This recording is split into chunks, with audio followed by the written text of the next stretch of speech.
L'apprentissage est un accélérateur de compétences, donc les enjeux aujourd'hui pour l'Aftral, c'est d'ouvrir des sections par rapport aux demandes des clients et des futurs prospects. On a besoin de différentes typologies de profils, que ça va très bien du magasinier au chauffeur, mais aussi bien à l'exploitant confirmé.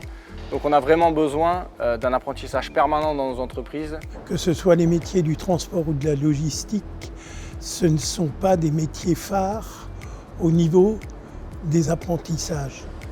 Et donc, c'est évidemment ces métiers-là qu'il faut faire découvrir et qu'il faut illustrer pour les rendre le plus sexy possible et pour attirer les jeunes. Le fait de prendre des apprentis, en fait, ça permet de les intégrer directement dans le monde du travail, mais surtout, ça permet de les voir à l'œuvre. En fait, il y a vraiment un contexte directement professionnel qui est vraiment sur la pratique. Il y a un peu moins de théorie. Donc l'entreprise va se charger en fait d'accompagner les apprentis du côté professionnel et nous on est là pour assurer les cours d'une manière dynamique.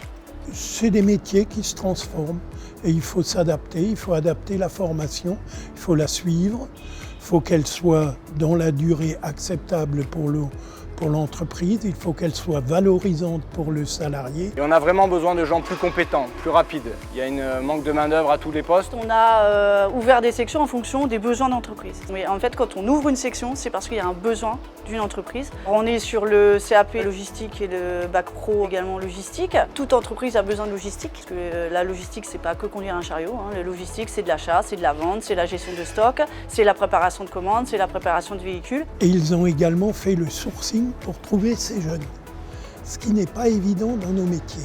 Et il faut savoir que le monde du transport et de la logistique, c'est 36 000 entreprises. Donc vous avez beaucoup d'entreprises qui n'ont pas les moyens de mettre ce sourcing et qui utilisent en effet le sourcing et les mises en place de l'Aftral pour y arriver. On a des personnes qui sont dédiées soit à refaire des recherches d'entreprise, enfin des mandats de recrutement, et on a un service aussi recrutement qui, elle, en fait, a la charge d'aller chercher les CV, organise des job dating avec les entreprises, avec les candidats.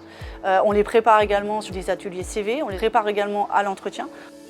Dès la formation, si les profils sont bien identifiés et si le cursus du candidat est clair, et que nous, en tant qu'entrepreneurs, on s'investit dans le profil et dans leur formation. Évidemment, derrière, en fait, à la clé, il y a des CDI ou du moins des CDD. Notre profession manque beaucoup de personnel, donc on est très content de pouvoir les accueillir ensuite au sein de l'entreprise. L'Aftral a su évoluer. Vous savez, à 50 ans, on est encore jeune, c'est évident. Elle a des formateurs et elle a des équipes à la hauteur de ses ambitions. Elle sait accompagner ses clients depuis longtemps et malgré le temps qui passe, elle a su toujours se remettre en question pour pouvoir nous servir et faire grandir la profession.